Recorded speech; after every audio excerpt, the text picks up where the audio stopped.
Shalom jemaat yang terkasih, kembali lagi dalam renungan tekad temukan kebenaran Allah yang dahsyat. Mari kita berdoa sebelum membaca dan merenungkan firman Tuhan. Bapa di dalam surga, inilah setiap kami anak-anak-Mu. Kami memohon kiranya Engkau yang akan menuntun dan memberkati kami melalui firman-Mu. Berbicaralah kepada setiap kami ya Tuhan. Di dalam nama Tuhan Yesus kami berdoa, amin. Bacaan Alkitab hari ini dari 3 Yohanes. Pasalnya yang pertama ayatnya yang keempat, demikian firman Tuhan. Bagiku tidak ada sukacita yang lebih besar daripada mendengar bahwa anak-anakku hidup dalam kebenaran. Saudara, pencapaian terbesar seorang guru bukanlah berdiri di atas podium dan mendapatkan penghargaan karena jasa-jasa.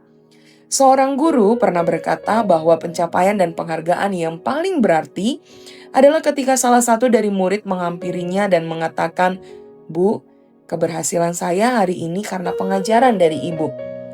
Sudah tidak ada kata yang paling menyenangkan selain mengetahui bahwa apa yang kita kerjakan sungguh membawa dampak dalam hidup orang lain. Surat ini sedang menggambarkan suasana hati Yohanes ketika mendengar bahwa anak-anak rohaninya berjalan dalam kebenaran. Dia mengatakan, bagiku tidak ada sukacita yang lebih besar daripada mendengar bahwa anak-anakku hidup dalam kebenaran. Saudara, hidup dalam kebenaran yang dimaksud bukan saja tentang pengetahuan pada ajaran yang benar, tetapi juga berbicara tentang keselarasan antara iman dan perilaku mereka sehari-hari. Gaius dan Demetrius mendapat pujian karena mereka hidup dalam kebenaran. Dan hidup dalam kebenaran itu sendiri telah menunjukkan bahwa Injil membentuk cara mereka memperlakukan sesama, berlaku ramah, dan saling mendukung dalam pelayanan. Jadi bacaan ini sedang menunjukkan bahwa keberhasilan pelayanan bukan diukur seberapa besar pengaruh kekuasaan atau pengakuan dari manusia. Tetapi apakah jemaat yang dilayani benar-benar menghidupi kebenaran yang telah diberitakan? Bagi pemimpin rohani, kesukaan terbesarnya adalah melihat jemaat bertumbuh dalam iman dan perbuatan. Dengan demikian, marilah kita menghidupi kebenaran dengan membiarkan firman Tuhan itu bekerja dan membentuk cara hidup kita setiap hari. Mari kita hidup dengan setia dan konsisten, sekalipun tidak ada penghargaan yang kita terima.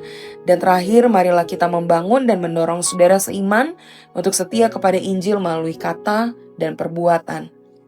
Mari kita berdoa.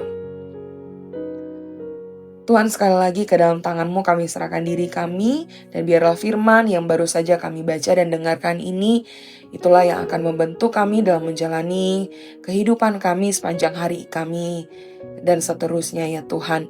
Kami berdoa menyerahkan ke dalam tangan-Mu, biarlah kami boleh sungguh-sungguh didapati menjadi anak-anak Tuhan yang hidup dalam kebenaran, bahkan membagikan kebenaran itu kepada orang-orang di sekitar kami.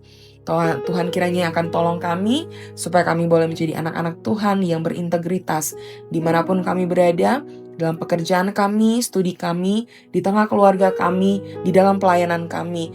Tuhan kiranya akan menolong setiap kami. Dalam nama Tuhan Yesus kami berdoa, amin. Selamat melakukan kebenaran firman Tuhan yang dahsyat. Tuhan menolong setiap kita. Dan bagi saudara-saudara yang rindu untuk didukung melalui doa, silakan bisa menuliskan pokok-pokok doa di link yang telah kami sediakan pada tayangan ini. Tuhan memberkati.